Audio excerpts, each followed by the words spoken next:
Hello and welcome to Psych Sessions, conversations about teaching and stuff. I'm Garth Neufeld along with Eric Landrum, your podcast hosts. As the name implies, we center on conversations about teaching, but we often veer into other interesting topics, which is the and stuff. This is episode number 65, where Eric had the opportunity to interview Ho Huynh from Texas A&M University in San Antonio, Texas. Now, before you hear the interview, please allow me to share some listening tips and some of my favorite moments. Eric and I want to express our thanks to the Southwestern Psychological Association for providing some space for psych sessions to record this podcast. And we want to introduce the newest feature of psych sessions called Ask Psych Sessions. This is your chance to ask a question about the teaching of psychology. That could be a big picture question or a nuts and bolts question. And Eric and I will find someone to answer it, and then we'll post the questions and answers as Psych Sessions bonus episodes, probably on Sunday nights starting very soon. If you want to submit a question, and we encourage you to do so, please go to bit.ly/askpsychsessions. That's bit.ly/askpsychsessions, all one word, no.com, and post your questions there. We'll even mention your name on air, and you'll get the credit for the question if you want it. So, without further delay, let's talk a little bit about this interview with Ho. This starts off pretty interestingly because they tried to do this interview once before, but Ho came into the teaching world, probably in a number of different ways, but one of the ways was through STP and by becoming a member of the early career psychologist committee, and he reflects on that. One of the things that Eric mentions is Ho's Facebook presence, his social media presence, and Eric really appreciates his sense of humor. I think that comes through nicely here in this interview, and there are some really nice moments. I often feel like our interviewees hit a stride at about 20 minutes, and our interviewers, actually. There's something that just happens once everybody settles down, especially if we don't know each other very well.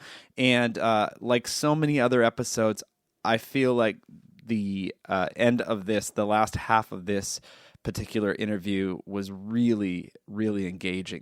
Now, Ho is going to talk about what it was like to move institutions as an early career psychologist because he has not been at A&M for very long. And he's going to talk about a lot of the changes that he has recently been going through, not only moving, but starting this new position, the pressures of promotion and tenure, and also a new addition of a child into their life.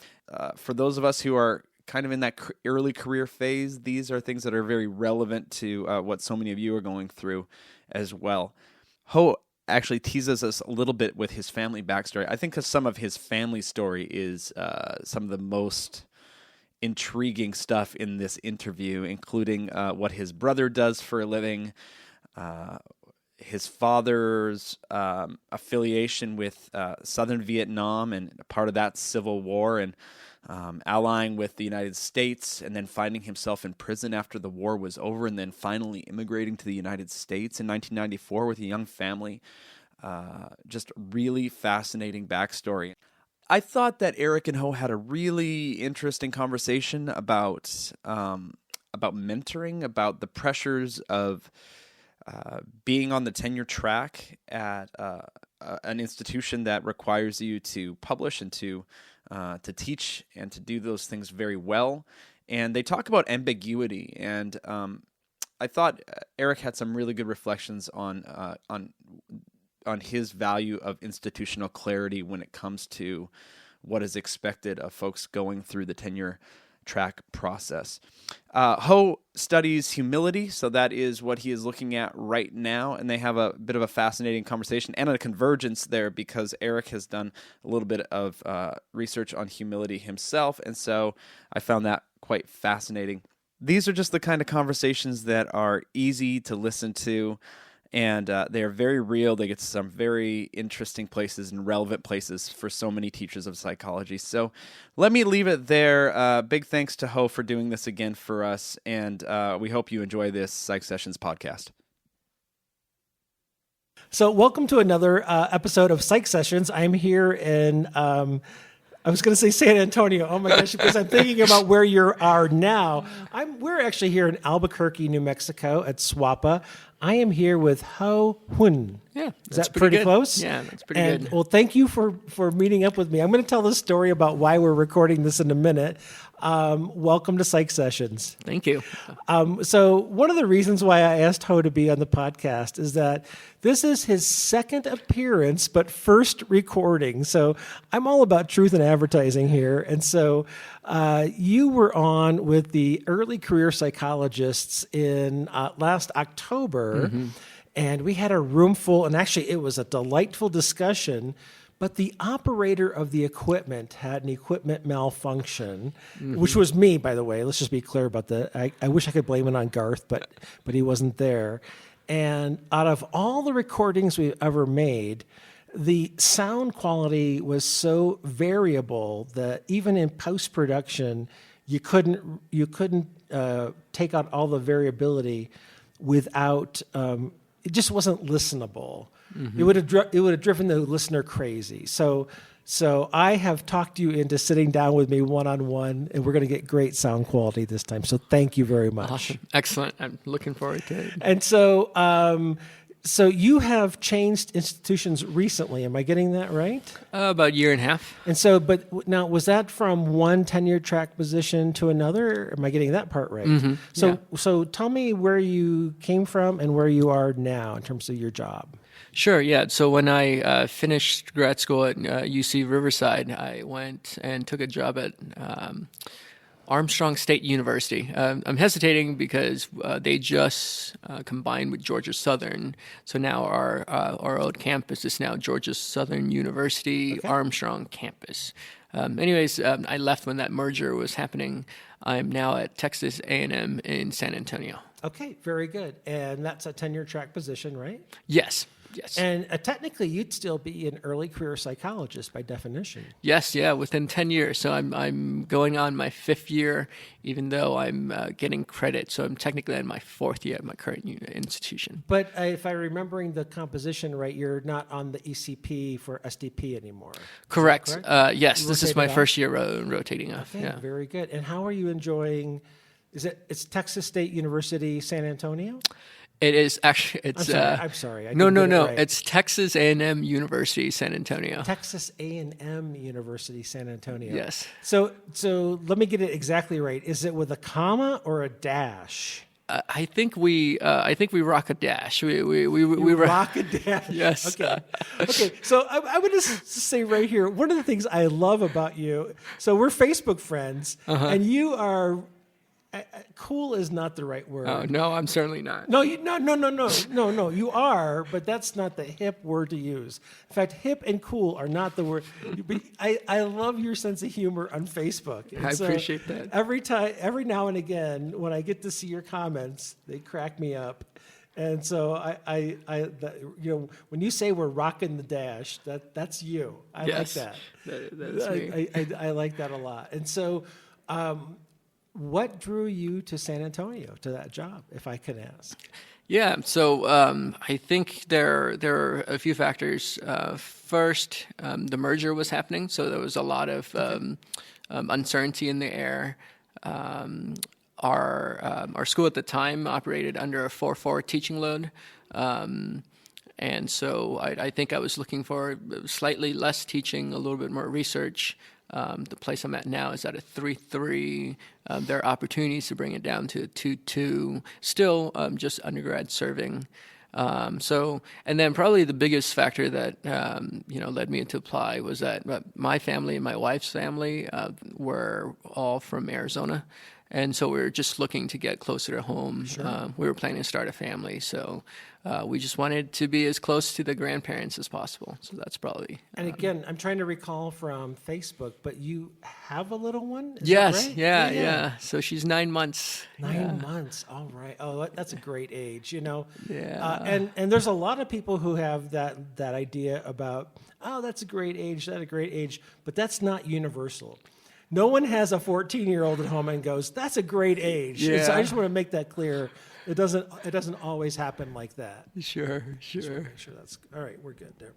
And so let's do the so you're settling in. Did you say that you're in year 2 now? Yes, yeah. So I'm in my second year. So what do you teach there? So since being there, I typically teach research methods and stats. We actually combine our courses, research and stats 1, research and stats 2. I teach health psych, social, and then sports psych. Are you trained as a social psychologist? Yes, yeah, social health. Social health, that's a subspecialty, or that's just a Yes. social psychology program with a health specialization? That one, yes. Social psychology. All right. Can I have this conversation with you? What is the damn appeal of social psychology? Everybody wants to be a social psychologist. Do they? Yes, it's so popular. I could throw a rock in any direction in this town and hit 3 social psychologists. And I don't want to hurt them, but why? I mean, is it because you read that chapter 16 in every intro psych textbook, and the topics were so interesting? And they are. Yeah. I mean, I guess on a more serious note, is that the attraction? No, I think I just arrived at that label by default. I think I wanted to go to grad school to study leadership, and so I ended up getting at UCR, studying with a guy who does leadership research, and he happened to be in a social department. And then when I left his lab to work with my advisor, Kate Sweeney, she did more health psych stuff. So I guess by default, it's a social health program. So you were more interested in leadership, and you happened to stumble into someone's lab who was a social psychologist. Exactly. So yeah. so if that leadership person had been in a motivation and emotion lab, you'd be at a motivation and emotion psychologist. Sure. With a specialization in health. Yeah. Okay. All right. Probably. Yeah. All right. I feel a little bit better. Not that my feelings about this matter at all. And I'm giving you a little bit of a hard time and I don't know you that well, but a little bit of the time we spent together, I really enjoyed it. And so, I think we banter well. Yeah. I hope you feel the same way. Yeah, absolutely. And if not, I'm going to apologize No. profusely about that. No. So I really do appreciate it. So social psych. And so you're teaching social psychology. You're teaching health psych. You're teaching research method stat combo. So you're on a quarter system or semesters? We're on a semester system. And so what do you do with students who want to transfer in a stat class? That's a really good question. I think we usually look at the institution where they're transferring in from, and then we'll probably evaluate. We'll probably ask for a syllabus and see what they've covered. I think we've done a range where we, do a complete replacement, and we've sometimes asked them to take the second part of the series, Sure. or sometimes we ask them to, redo the series. There was a time when there wasn't good research method stat combined books. It strikes me now, though, there's probably 3 or 4 books out there that are a combined method stats. Are there good options out there now? I'm not asking you what book you Right. use. I'm asking you, are there good options that in a single textbook combine the methods and statistics well? That's interesting because as a program, we decide on a text as a group. So I've been here. This will be, I think, my 3rd or 4th time, and I think we've changed the text a few times now. And so I think I think actually during one of our deliberations, I said, "Listen, I can probably teach research methods with a brick, right? Like we've taught this course so many times, and most of my materials on reliability, validity, all that stuff, is probably there. So when we were considering a text, we went back and forth between what's the best option in terms of cost, but also in terms of content. And so right now, coming up next semester, when I'll be teaching it, it'll be my first time using a new text, and that'll be a combined text. The last time I taught it, we actually had 2 separate texts. Okay. Yeah. All right. Very good. And but is social psych your favorite to teach? Yeah, social health and sports. Those are ones that I kind of enjoy teaching. So you teach a sports psychology, Mm-hmm. and very popular at your school. Yeah, students seem to enjoy it. I take a pretty applied approach, so students get to kind of practice what we're talking about. You don't get any flack from a department of kinesiology, or are you kind of promoting a department of kinesiology with that class? That's interesting. I haven't got any flack from. Okay. And we keep it pretty open. I don't think we even require. Well, I think we require intro psych, and that's about it. Yeah. Okay. Very cool. Very cool. So so you are in year 4? Am I doing the math correctly? Mm-hmm. So post PhD.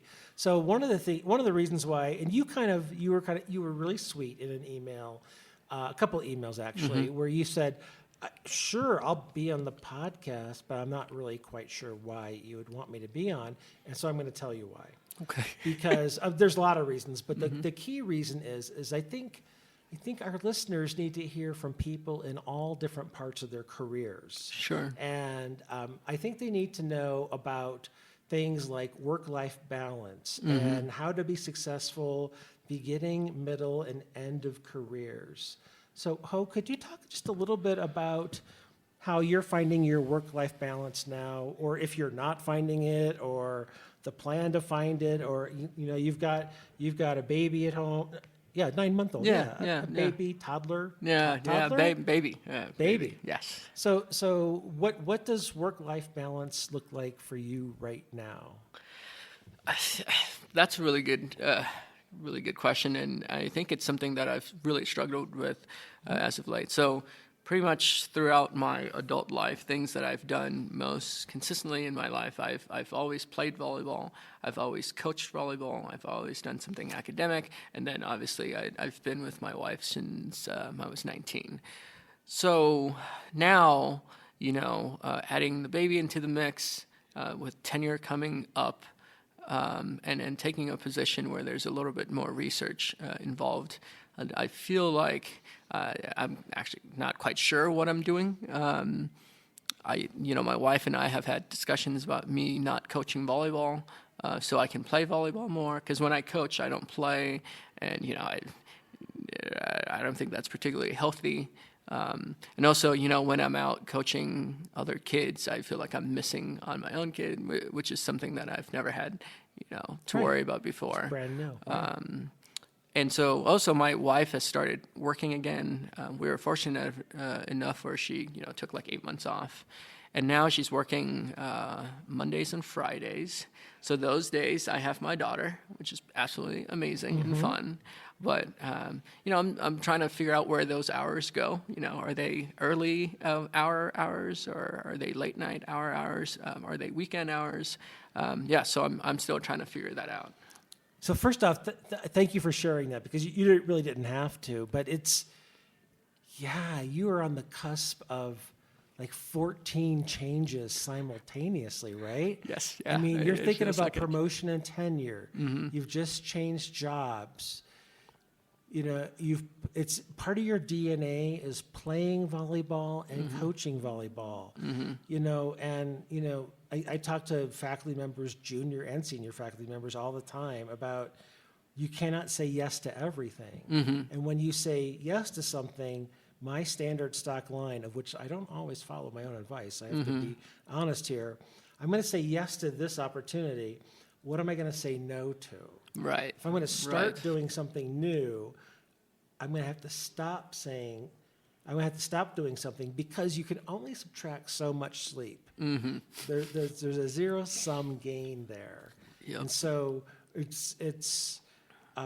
think it's going to be useful for our listeners to hear that the things that you're struggling with and talking about, they're going to connect with that because they're going through the exact same thing.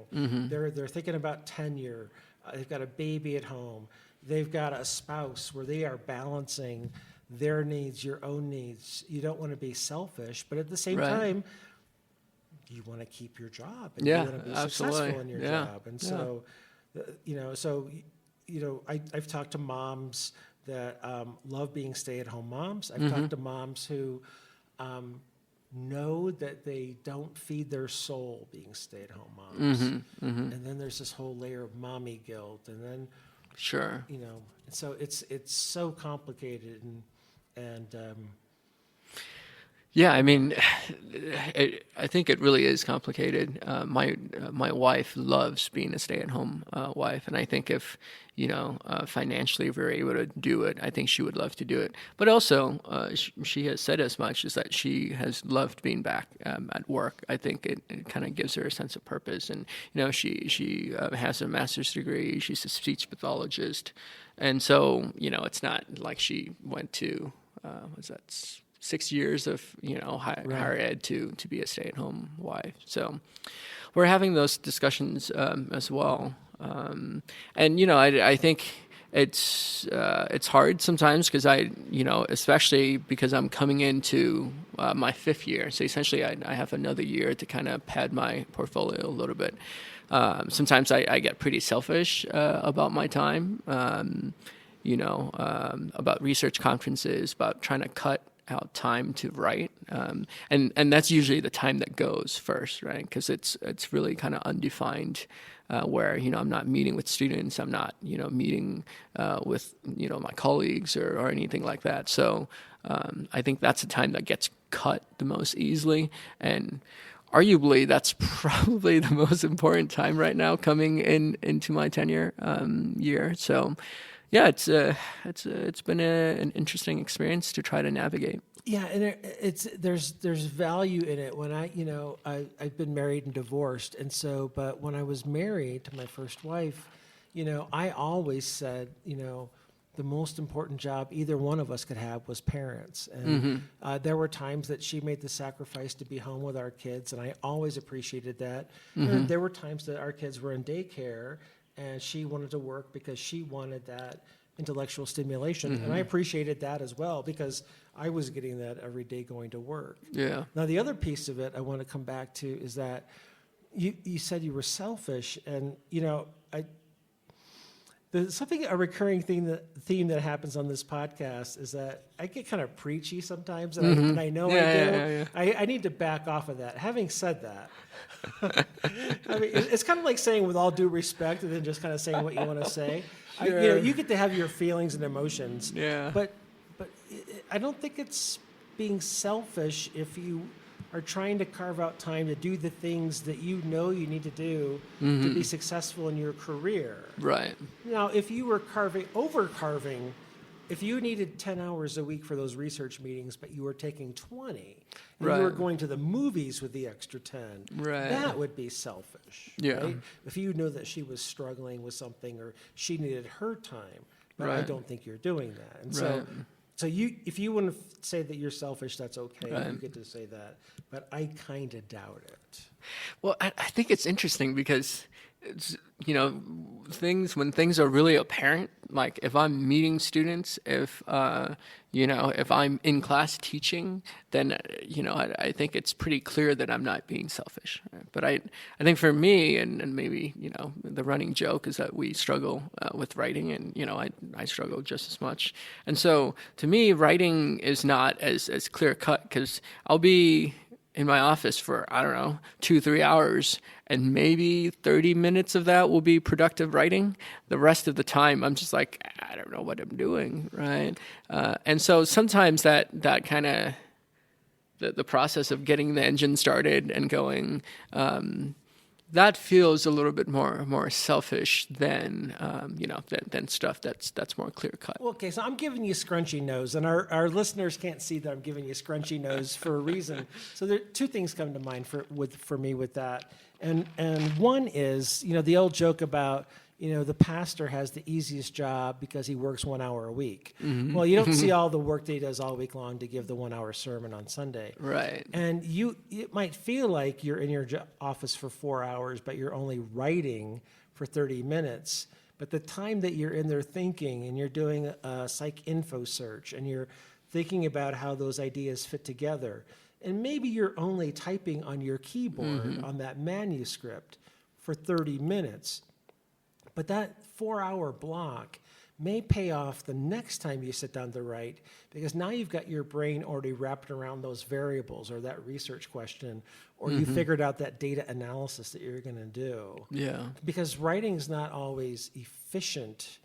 And if you haven't thought about something in a few months, it takes time to get back into it. And so, again, I'm gonna encourage you, like I do, I think everybody else, to not beat up on yourself about it. Right.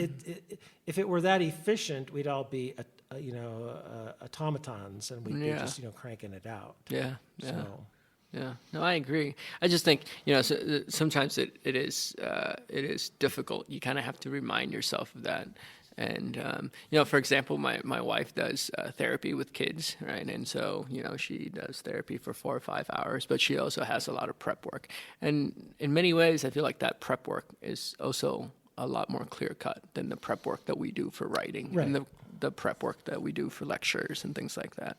Well, and it sounds like that she's in a profession that if she had to provide an invoice, there'd be billable hours. Like a lawyer can have a billable hours, or a speech therapist, a clinician seeing patients could have billable hours. I think psychology teachers, professors, it would be hard. It would be difficult to have if you really tracked the amount of time you were thinking about your job and working on your job, that would be an interesting thought experiment, because it might be 60, 70, 80 hours a week. Right. You might not be in your office that much, but the amount of drive time and the amount of time, you might be at home in front of the TV, but you got your laptop on your lap. Yeah. And you're answering emails while you're chatting with your family. So... Yeah. If I had any power, I would encourage you to relieve yourself of some guilt. But I don't have that kind of power. Well, I appreciate that. Yeah. So if I want to switch gears a bit, and we oftentimes get into origin stories because they're usually very interesting. So and if you don't want to go here, we can edit this part out. Sure, we don't have to talk about it. So growing up, was the question in your house, will you go to college, or was it, what college will you go to? Was it always assumed? What was kind of that strategy for you? Yeah. So I guess if we do origin, like, we can go way back. Please. So my parents grew up in Vietnam. My dad was in the Vietnam War, and I think after the war ended, he was in prison for 5.5 years because our side had lost. And so when he got back was when when my brother and I were conceived, so the two younger ones. And then so we left to come over to the States in 95. So my parents have always been sticklers for education. So your parents lived in Vietnam. When Vietnam lost the war, your dad was imprisoned because they lost the war? Yeah, so it's a war between the North and the South side, right? Okay, thank you. I'm sorry. No, and I the thought U.S. the Vietnam War between Vietnam and the U.S. So it was essentially a civil war between the North and South Vietnamese, right? And so the U.S. had backed the South Vietnamese, and then when they had pulled out, essentially, the South lost the war. Thank you. And because my dad, because my dad was fighting alongside the U.S., the U.S. decided to invite us over and invite our whole family to come over. Yeah. Okay. Yeah. All right. So I moved over in 95, and I think it's always assumed that I would go to college, and I think it was assumed that my brother. So I was 9, and then my brother was 14 when we came over, and my other 3 siblings were much older. So it wasn't expected that they would go to college, but it was expected that we would go to college. Yeah. Okay. And had your parents gone to college? So no, they both, I think. So in Vietnam, it's once you complete your high school, you have to take this pretty rigorous exam in order to actually become a high school graduate. And I think only one of them had.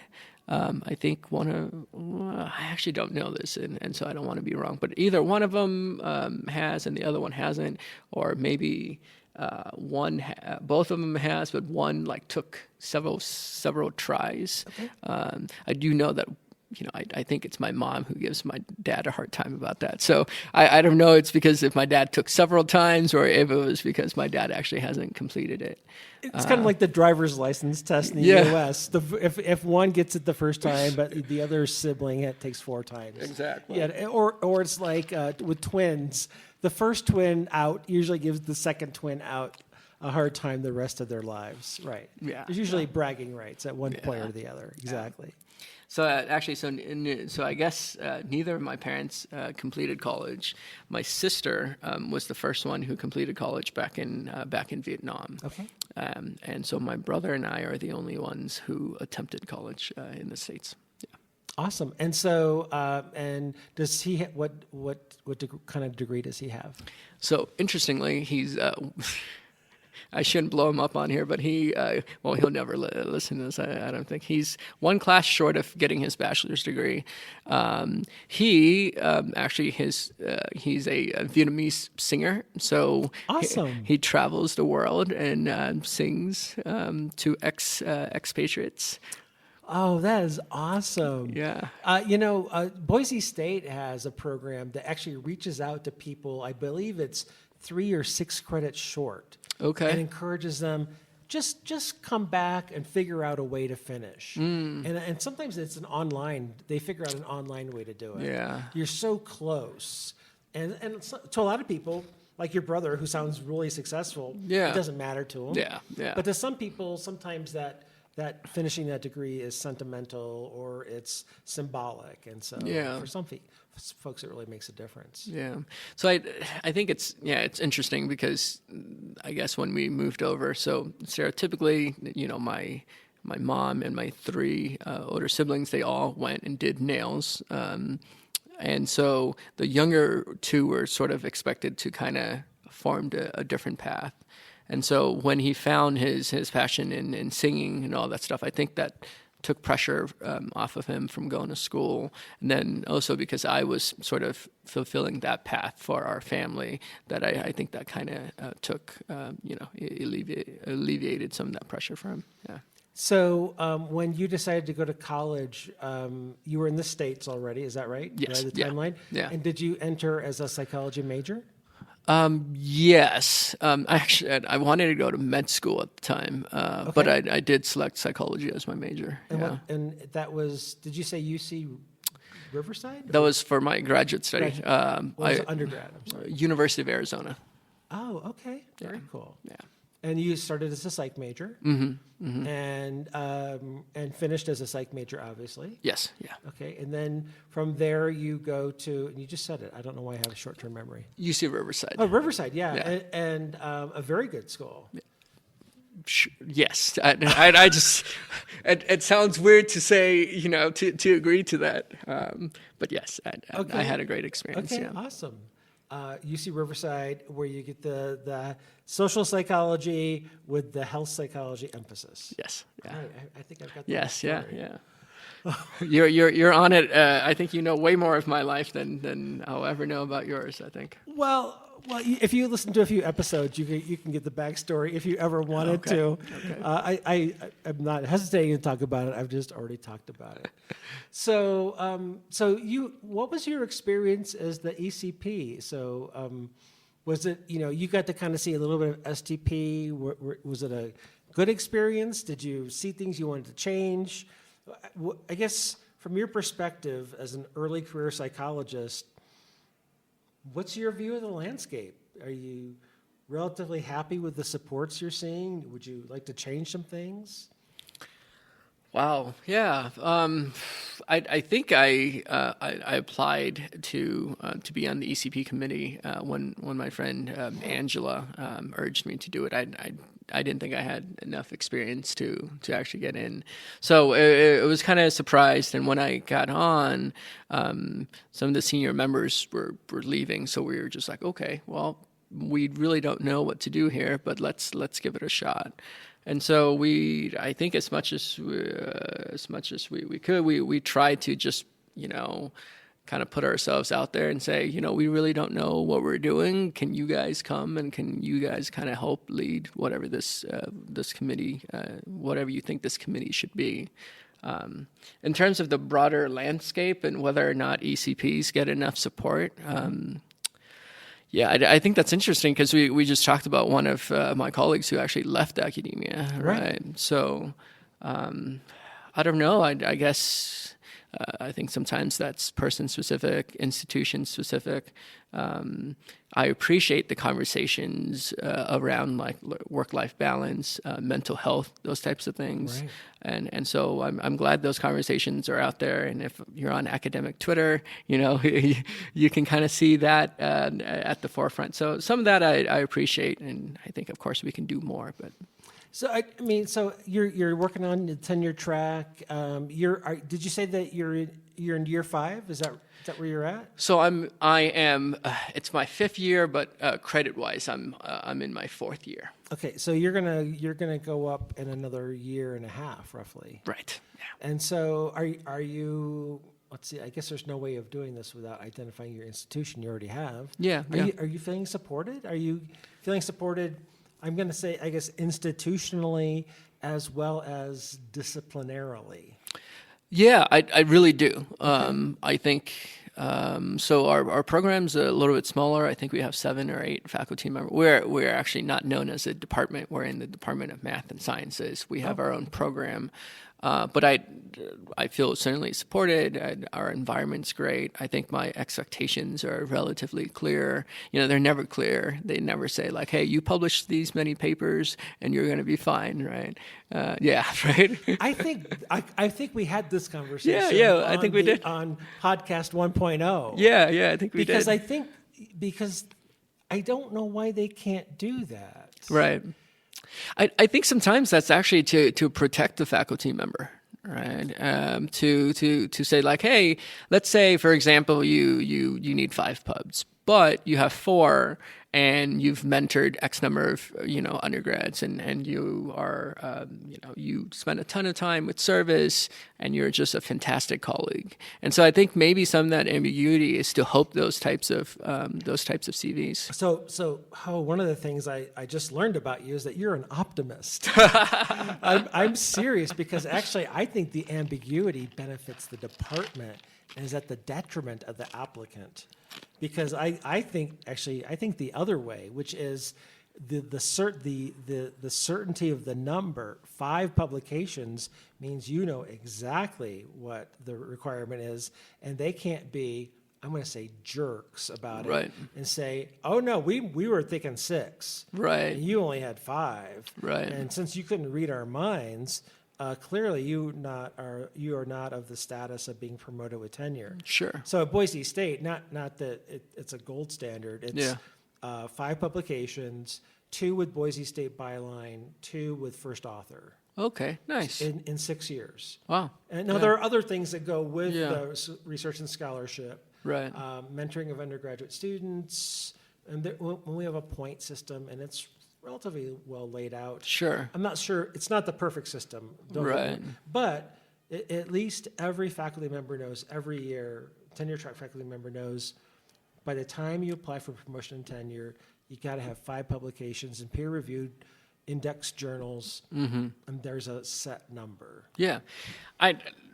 Personally, I think that's fantastic. I think that would probably alleviate a lot of my anxiety. Yeah, right? I think it would. But I think part of the issue is that because our program is small, I think our tenure process has to sort of be fluid to adapt to some of the other programs. And so right now we're actually working on writing program-specific tenure and promotion guidelines. But I think people still want to keep it relatively ambiguous. Well, and I get it that math might not want the same criteria. Yeah. I can appreciate that because at the college level, there may be different criteria. In fact, there probably should be. Yeah. But like, so when you're getting I'm assuming you're getting a somewhat annual or at least a regular progress towards tenure. Yep. They should be able to tell you here whether you're making progress towards tenure or not. And if you're not, hopefully you're getting a diagnostic reading of some sort. Here are the things you need to do to be making adequate progress towards tenure. Yeah. It would be really incredibly unfair and I think unethical, by the way, to say you're not making adequate progress towards tenure, but we're not going to tell you why. Sure. Yeah. And I'm not saying your institution's doing that. Right. And so our guidelines aren't as specific as yours, but we do have annual reviews. I meet with my chair, I meet with the dean, and we have pretty, straightforward conversations about my progress. And so that's why, I feel pretty supported. And I feel like even though it's not clear cut, I feel like I have a pretty good understanding of where I stand. And I don't want to undercut you, and I don't want you to. No. I don't want to impinge anxiety. No. It's already an anxious process for everybody. But I think in general, and I'm not a lawyer by any stretch of the imagination, but I think ambiguity almost always benefits the person offering the contract, not the person accepting the contract. Yeah. Just because of the power differential. In the situation. Yeah. And if you're knocking it out of the park, then it's not going to matter. Right. In an environment where everyone's playing well together, it's almost never an issue. It's when it's an environment where there's toxicity or disagreements. That's when it's kind of nice to have it really specified. This number of points, this number of publications. Teaching evaluations above X point XX with a standard deviation of this. Even though it's kind of bean counting, and most faculty members don't care for bean counting, at least you have discrete criteria that you know about. Right. So, and I think I would be plenty happy to have to be in that type of system too. But right now I'm not. But I still feel like the expectations are communicated, relatively clearly and maybe that's just me trying to, talk myself out of all the anxiety that's about to happen in this year and a half. Okay, well, let's focus on the good things that are going to happen in the year and a half. So, what kind of research are you working on? What's going on? So right now our lab is on. We're primarily focused on humility. That's right. Thank you for saying that. Yes, I wanted to circle back to that. So I'll let you finish. Yeah. So we're interested in looking at different ways that people can increase their humility, and we're looking at different outcomes from humility, particularly in the doctor-patient context. Yeah. Okay. And so So I am a dabbler. I take little dives in a bunch of things, study it for a few years, publish a couple papers, and then I go on to it. Nice. And humility is one of the areas that I've dabbled in. Oh, really? Okay. So I'm going to say 2010 or 2011, I published a dispositional humility scale. Oh. I wanted to develop a scale that measured humility, and I did, and my inspiration was Bill McKeechee. Okay. And I don't know if you know of that name, but he was a guy in the 1950s, 1960s, was teaching at the University of Michigan, and I think probably he was the first person who really was the inspirational teacher's teacher of psychology. Awesome. And he was a president of the American Psychological Association, president of Division II, president of Division I, I believe. I got to know him during his lifetime. He is 90. Gotta do the math. Let's see. He was born in 1921. That's gonna make him 98 years old. He's in assisted living in Ann Arbor, Michigan. Okay. And I got to write a couple of book chapters about him. Jane Hallinan has as well. A couple other people have as well. And He is the most humble man on the planet. He was the department chair at the University of Michigan for a 10-year period from, I'm going to try to get this right. It was either 61 to 71 or 71 to 81. He grew the department from 70 faculty to 210 faculty. Oh my. 210 faculty in the Department of Psychology. When he was at, I'm coming to a point, I promise. Sure.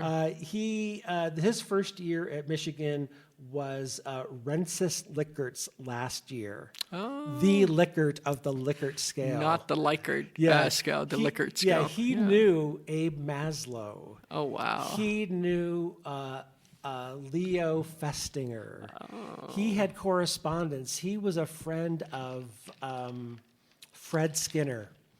Not B.F. Skinner, Fred Skinner. He has letters back and forth. Anyway. Wow. So Bill McKeechee was active at a time where you could almost know everything in psychology. You could almost read everything that came out. Yeah. So when he had these people coming to campus, he would read deeply, and he would read all their publications. He was just brilliant. Wow. But you never knew it. He would never correct you if you made a mistake in front of him. And I knew him well enough. He was just so humble.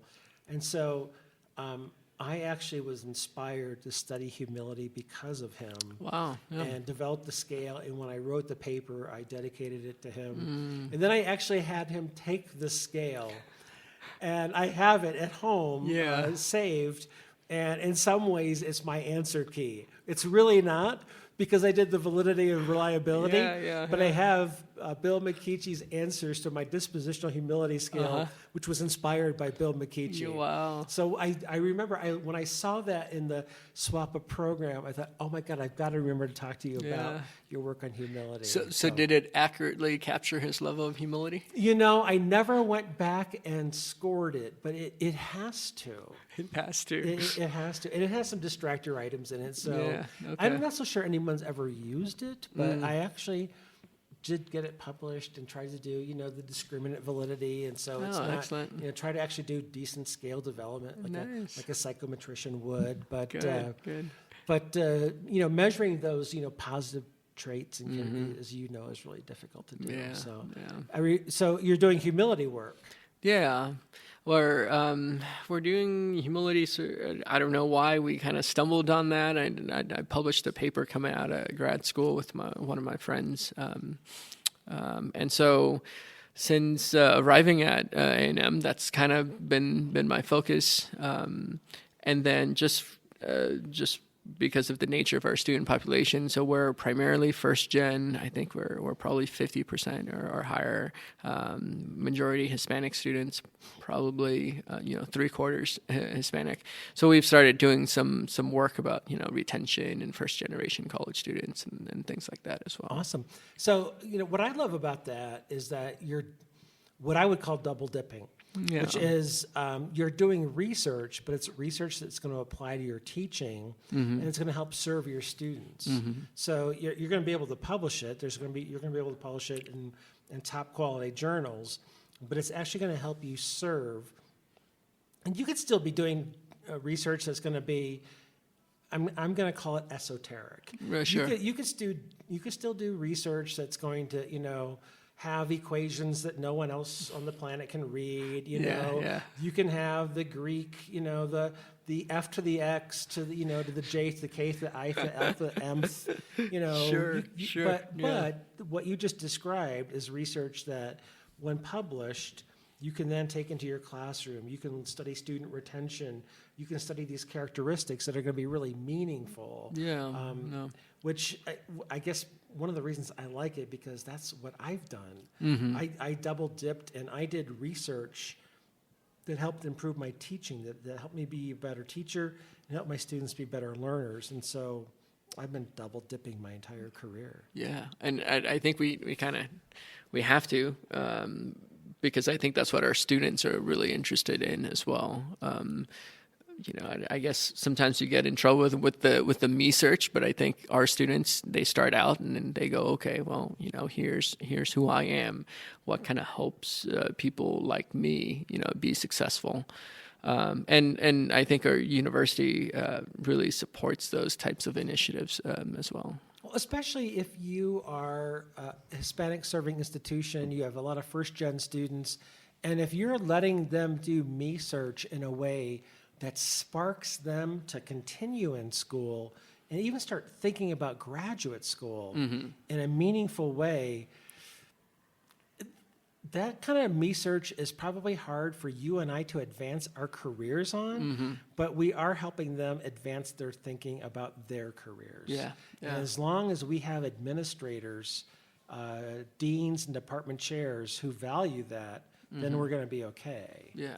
If we don't, then there's going to be a problem career-wise. Now, once you get promoted with tenure, and then you get the full professor, Right. then you have a little bit more leeway to not worry about that so much. Yeah. So, Yeah. but you kind of got to play that game, and it is a game. Let's Yeah. be clear. Yeah. Of jumping through the hoops and getting over the hurdles to be able to have that freedom and flexibility. So. Yeah. And I think, going back earlier about, the whole work-life balance, I think that's one part that is really time-consuming is the undergrad mentoring. So right now I have 8 awesome students. I meet with them one-on-one. Each of them, they get an hour with me every other week, and then we have a lab meeting every other week in between. They all have their individual projects. Some are going to be publishable, maybe some are not, right? So I think that's also, part of the thought process too is, where's the investment of your time and in the end, where do you choose to have your impact? And so maybe I'm getting a little weary, but I think certainly I don't feel like my impact is going to be through my research necessarily. I don't think I'm ever going to publish a paper that's going to change the world or change anyone's lives particularly.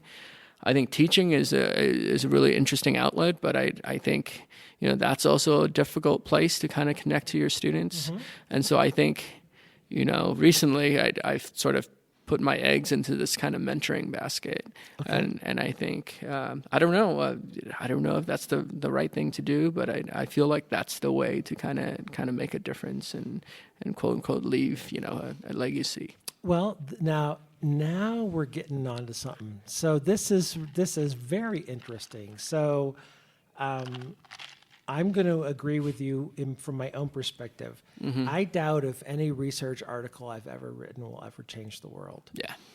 I would also agree that probably one-on-one there are sometimes I have changed students' lives for the better. I would like to think that by now. Yeah. I think though that there are multiple ways that we change the world in small ways. And so what I've started thinking about, which you can agree or disagree with or have different opinions about, for lack of a better term, non-traditional methods of impact. So if I were to look at the majority of my journal articles, the modal number of times they're being cited, I'm going to guess is 0. If I do a Web of Science search of my journal articles, I'm going to guess the modal number is 0. However, if I look at the unique number of downloads that Garth and I have had on this Psych Sessions podcast, I can tell you from stats from a reputable provider that since October 2017, we've had 20,000 unique downloads. That's fantastic. Yeah. So if you take my most cited publication, and of course we don't know how many readers because you're never going to know that, versus the Psych Sessions podcast, which has only been going since 2017. If you want to know real impact, I think our discipline at some point is going to have to start thinking about this. So Garth Neufeld, Regan Gurung, Anna Ropp, and I did a thing at the annual conference on teaching last October in Phoenix. And Anna Ropp is a Twitter superstar. Yeah. And there's a way to measure your impact on Twitter. It's called impressions. So if you tweet something and then it gets retweeted and retweeted, you can actually, there's a way some company can measure how many people actually saw that message. And she had presented for herself her most impactful tweet of the prior year, and she had 25,000 impressions. Wow. And it had been something about psychology. She had talked about some study that she had read, and she tweeted it out, and she tweeted a link to it. So you and I might not do a study that changes the world, but we might post something online that catches fire, or be on a podcast together, or you might blog about something that gets picked up by the New York Times. And that might be the way that we change the world. Yeah. Maybe. I don't know. I follow Hannah, right? That's and I follow. I think I follow everyone who's involved in this podcast. So maybe I'm part of that impressions. And I but I agree with you. And I think you've come to the realization way earlier than I did in my career. Yeah. Because I think we start out. Of course, we want to change the world. We want to make it a better place. But I'm not going to be. I got to think about names carefully here. I'm not going to be a Bob Sternberg. Sure. I'm not going to be that household name, the household names of psychology of now. I'm not going to be an Albert Bandura. Yeah. I'm not going to be an Elizabeth Loftus. Yeah. Yeah. I'm not going to be an Alice Eagley. Right. I'm not going to be world class. I'm not going to be a Nadine Kaslow. Right. Robert Rosenthal. Yeah, exactly. Yeah. I'm not going to be in that class of people who do classic major studies. But I think we can make an impact in other ways. Yeah. And so in thinking about the other ways, I think I've really decided that maybe the mentoring is the way to go. And so I don't know. And my style of mentoring, I think, is interesting. Well, maybe that's a little self-serving to say that it's interesting, but I try to get my students to do a lot of things by trial by fire. So, for example, here I have 7 students who are presenting. 6 of them are doing talks. And so the first time I did a talk, I think I was either in my 4th or 3rd year of graduate school. And so these students they're juniors, a couple of them are seniors, but they're doing talks at, research conferences. I don't know if they're good or not, but, they've got to do it. And I think a lot of it is that they have to see themselves doing it and knowing that they're capable of doing it. And so, we'll see. I think we'll see a few years here what they decide to do with their careers. Do you guys have a Psych-Hi chapter? We do. And actually, I don't need to know who. Are you the chapter advisor?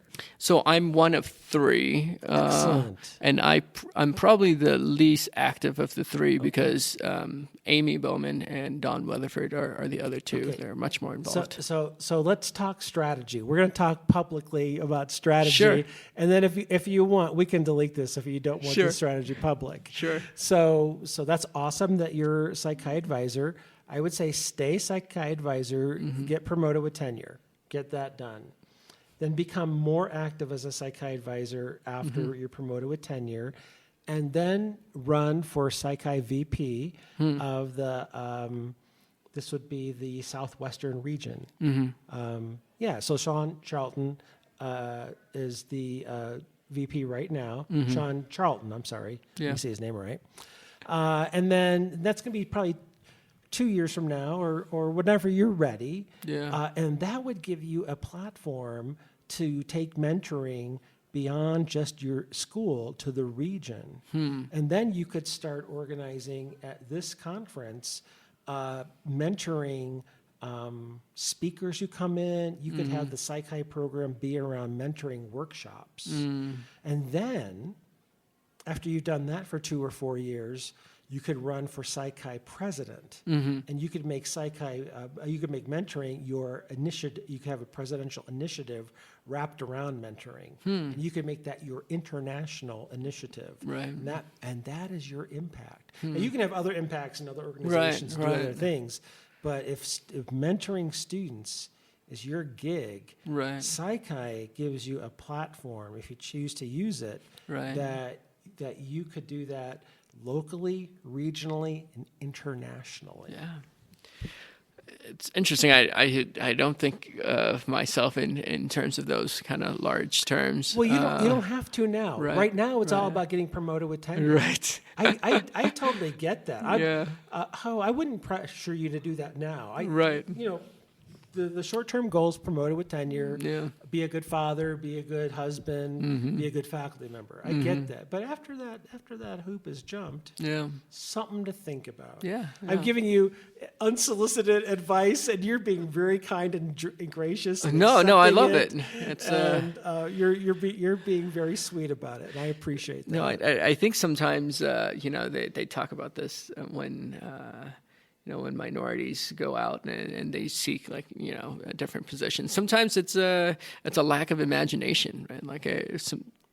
I probably wouldn't have thought of that, right? So I appreciate that, because that offers me a new thing to strive to, and at least something to think about. Yeah. Well, and I don't know if you would have thought about it or not, but I guess I am proselytizing for Psychi, and I see Psychi as a way not only for you to have opportunities, but if you're interested in student mentoring, I can tell you for sure that Psychi students will benefit from that. And the place you're already doing it in your own lab with your own students, and that is awesome. And then you stay chapter advisor and you keep doing that. And then all of a sudden you're Southwestern Regional VP, and you have 2 or 4 years of programming, and you have a budget, and you bring in speakers about mentoring. And then if you're interested, and I'm not saying you do this, but then maybe in your research program, you're developing a mentoring index, or you're mentoring effectiveness inventory, a mentor-mentee matching system, or a mentoring questionnaire. So now you're wrapping your passion in with some scholarship, and now you're publishing, and now it's all synchronous and synergistic.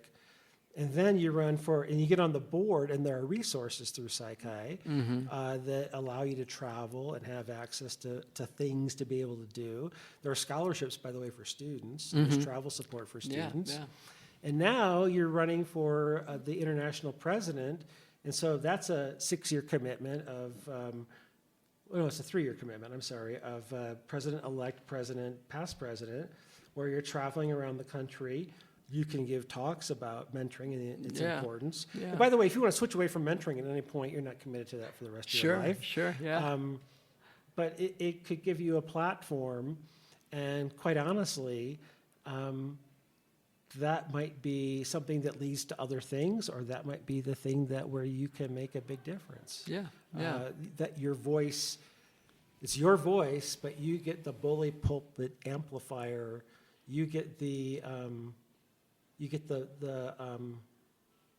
box. It's not a foghorn. It's a bullhorn. Yeah. And of course, when you become Psychi president, you can also select your speakers for APA, right? We got to the 58-minute mark, and the beauty of this is you could bring in the biggest mentoring Hall of Fame member.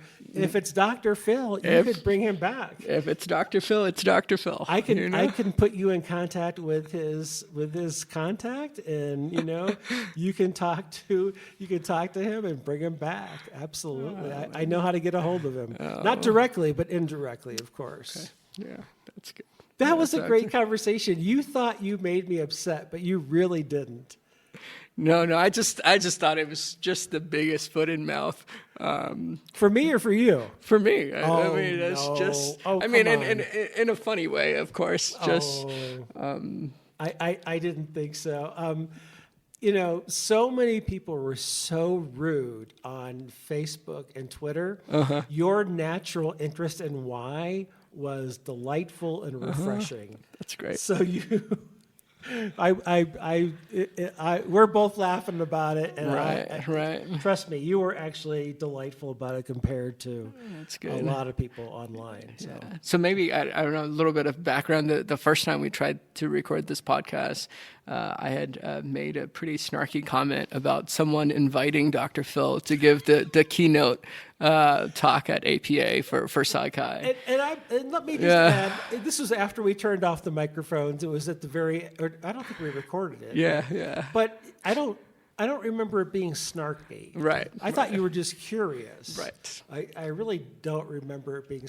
I think you were trying to be funny, but I don't Right. remember it being rude or snarky. Yeah. I think I was just trying to be funny, and of course I didn't know my audience. I didn't know that Eric had invited Dr. Phil. So that was. I didn't know that you didn't. Oh, okay. So that's. But So I did not know. Yeah. So that's why I it was didn't know funny. that you didn't know, but I Yeah. still didn't take it as snarky. Yeah. And it's funny. Just 2 weeks ago on my campus, I gave a talk about my whole experience, and I think let me see if I can recall the title. The title on my campus was "Dr. Phil, Dr. Landrum, and Social Media Flaming: Oh, I love it. an unexpected and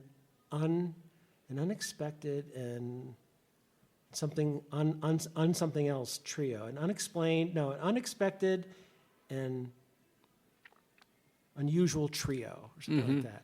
And I actually showed clips. We have it. We should release it at some point. And I showed little clips of it. And it wasn't very well attended, but the video is awesome. Okay. So Yeah. so it's really quite good. Yeah, So. that's funny. I'm glad we came around to that.